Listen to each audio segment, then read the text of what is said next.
Well, hey again, my name is Brian Knight from Pragmatic Works, and welcome to Everyday AI. I'm joined today with my mom, actually, Teresa Knight, who considers herself a senior, I assume, right? Unfortunately, yes. Okay, no worries. No. So today's video is all about how do we teach our mom, or any senior citizen, how to do AI in the real world and some examples they can actually use this for. So we're going to be using, for our example today, one of the free versions of a tool out there called Microsoft Copilot.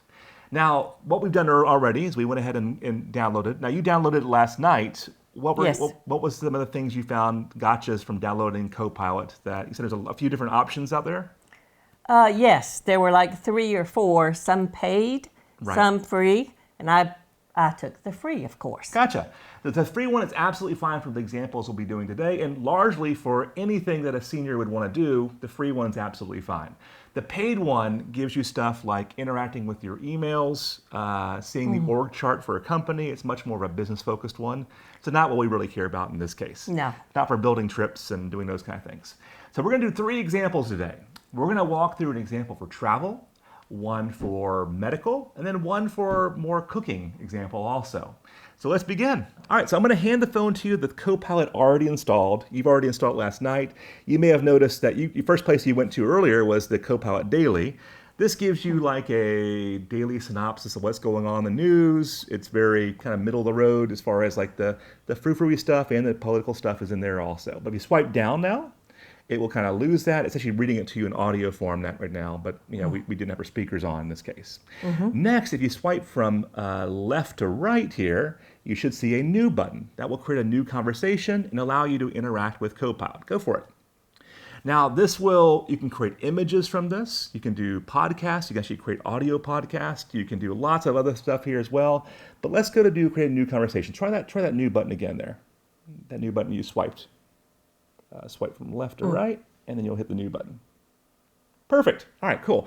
So this little guy right here is like the modern day Clippy. You know, back when we were you know, probably the 90s, I guess, right? Yeah. So in this case, we can type down here if you wanted to and start to go have a conversation with it. Or in your case, you want to do a trip here, you said earlier, right? Right. So where do you want to go trip to? Denver Mountains. Denver Mountains. And how long do you want to go for? 7 days. Okay, so we're going to prompt Copilot to build an itinerary for it. Now you'll notice there's a little microphone button right there. Go ahead and try it. Hey Ryan, good to have you back. What's got you curious and buzzing today? I'd like to travel to the Colorado mountains. Colorado mountains, nice choice. You're in for some absolutely stunning scenery. I mean, whether it's the Rockies or some of those charming towns tucked in the foothills, there's a lot to explore. So For 7 days. Got it. A whole week in the Colorado mountains. That's a solid amount of time to really unwind and soak in those mountain vibes. So are you thinking hiking, maybe a little skiing if it's the season, or just kind of cozying up in the cabin? The scenery, please. Cozying up in a cabin. Maybe have it try to build an itinerary for you next. So will you build an itinerary for me also? That's 7 days in length, including flight time from Jacksonville. Absolutely. Let's get you set up with a nice itinerary. So from Jacksonville to Denver, your flight will generally be around 4 to 5 hours, and then you'll have about a 2-hour scenic drive into the mountains. Here's a quick idea of how you could spend those 7 days. So day 1, arrive in Denver, pick up your rental and head into Boulder or one of the nearby towns to acclimate to the altitude and relax. Day 2 to 3, explore Rocky Mountain National Park, do some beginner to intermediate Awesome. hike. Let's go and stop it now. You get the idea.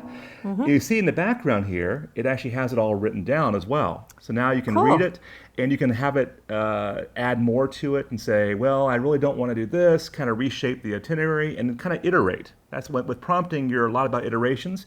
Whether you want to type it with links or whether you want to voice it like that. I'm comfortable more with voice myself. But if you're at your keyboard like I have in front of me, you might find yourself more just like, slamming out things and just having it talk to it like a human almost. Okay. That's our first example. So as you can see, it built a pretty awesome itinerary here.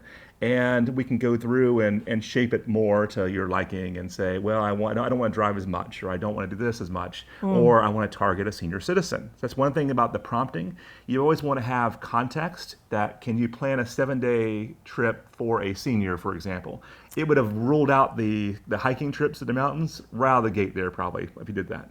It would go more like quaint and more shopping maybe, and more, I care about these types of things. Right. Over time, it does learn from this, and will start to target things for you automatically without having to specify all that stuff. Oh, that's wonderful. Yeah. So let's try a different example now.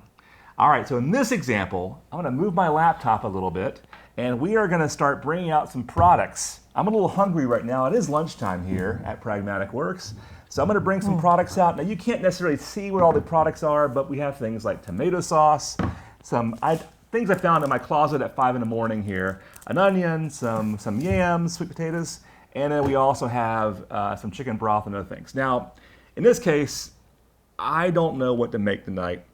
I just have some stuff in here. I don't want to go to the grocery store right now and make this. So what we're going to do is this time, we're going to do new conversations. Remember how I showed you how to do a new conversation? We swipe from left to right. There we go. Hit new. And why that's important is now we're doing something brand new, right? And we don't want it to remember about our trip in the past here. So in this case, you should see when you hit the little plus button there. Let's try that.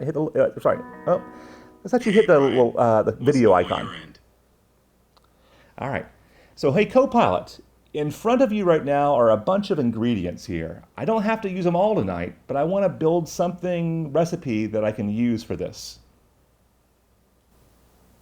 Ooh, let's see what you got here. I see sweet potatoes and onions, some canned green beans, tomato sauce, and chicken broth. So there's definitely a cozy soup or stew in your future if that's your vibe. Let's figure out what you're in the mood for. Yeah, can you build a recipe for that? What do you think? Yes, I'd like soup, please. Absolutely. A soup is a perfect choice with these ingredients. I'm thinking we could do a hearty sweet potato and tomato broth soup with some green beans tossed in for a bit of crunch. So we'll saute that onion, add the sweet potatoes, let it simmer with the tomato sauce and broth, and then we can fold in the green beans at the end. Should be delicious. Can you build a recipe that I can copy and paste?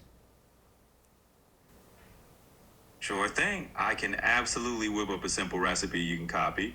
So here we go. Sweet potato tomato soup, 1 onion chopped, 3 sweet potatoes peeled and diced, 1 can, 14 ounces of tomato sauce, 1 carton, about 4 cups of chicken broth, 1 can, 14 Sweet. ounces of green. So if you hit the X now, watch what happens. In the background, you can see it kind of has the actual recipe right there. So it built that from visual in this case. Wow, I can see that saving me money. Yes, exactly. But it's more important. I just want to use this stuff, right? Right. Sometimes it has terrible recipes, but it's learning this from other recipes that millions and millions of recipes that may have found on the web already. Well, it stops me from going to the grocery store. That's a win right there, right? Yes. So let's put these away now. All right. I like that example myself because that's one I use all the time. And let's do one last example here.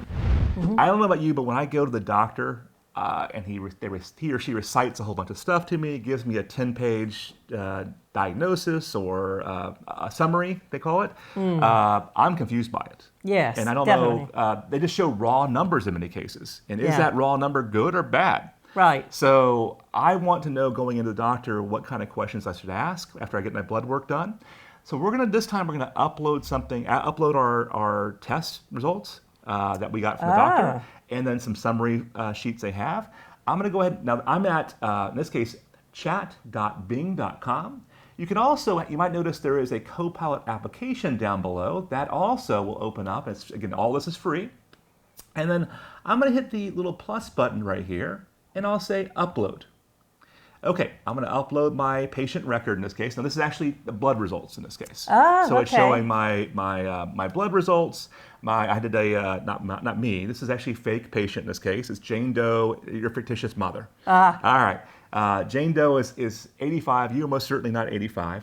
Thank you. But we want to go ahead and ask a question of it. What kind of question would you want to know from the blood work that your doctor gave us? And I'll go ahead and bring us a little closer so we both can see this, since we both have terrible eyes here with my glasses here. All right, so what should we ask Copilot? What do you want to know? What do the numbers mean? All right, all right, so what do the numbers mean? And how about is there anything I should be concerned about? Yeah. All right, let's start there. So we can see immediately it's giving me some key that my blood pressure is high, looks like. Oh yeah, it's definitely high. This is fictitious, mind you, 158/90.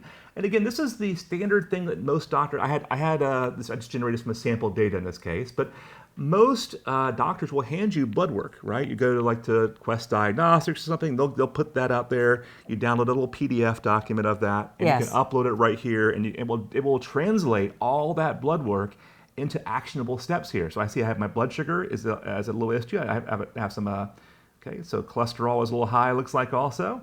All right, and this is stable issues right here. So maybe next I can ask, what do you think? Maybe like what should my diet be based on these cholesterol? based on the issues here. I like that question, actually. That's a great follow-up question. So this is most certainly not trying to diagnose us, but we're going into the doctor appointment much more educated now at this point. So we're saying that to lower blood pressure, we need to start limiting sodium in this case. Like your dad, my grandfather, most certainly had, that was his blood pressure issue likely. Yes. And we got some blood sugar issues recommending that we go with more, choose complex carbs. So it's giving us more of a diet. We could say build some recipes based on that next, maybe. We can also simple a daily plate here. So it's giving us some recommendations for breakfast here. How about we ask what type of questions should I ask my doctor? Should I ask my doctor based on this? Okay. So now we're going to get a list of questions here, the diabetes, and I'll zoom in a little close here since we have some bad eyes here, where we can kind of see as it kind of forms this out here. So it's getting, how do I simplify this? So it's giving us really easy ways. What is her current A1C goal appropriate for her age? So it's putting it in third person in this case, but assuming it's our mother in this case. And can we schedule a formal? Oh, it's actually giving me some neurocognitive. So there's some things in that diagnosis that was talking about fall risk and those kind of things. So it's asking, can we actually schedule some kind of evaluation for neurocognitive in this case? So lots of interesting things that it saw that I did not see when I'm looking at the raw numbers in this case. Is there anything else that you'd want to see about this if you're going into a doctor appointment?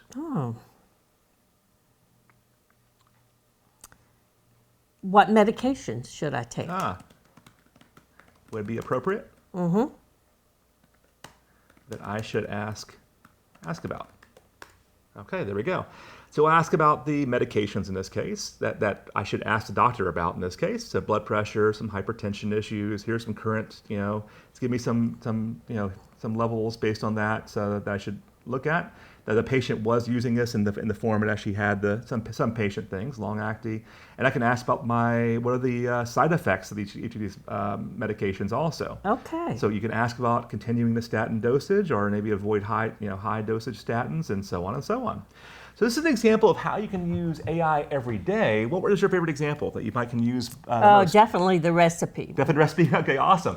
I'll come by and use that recipe also after you use that recipe example.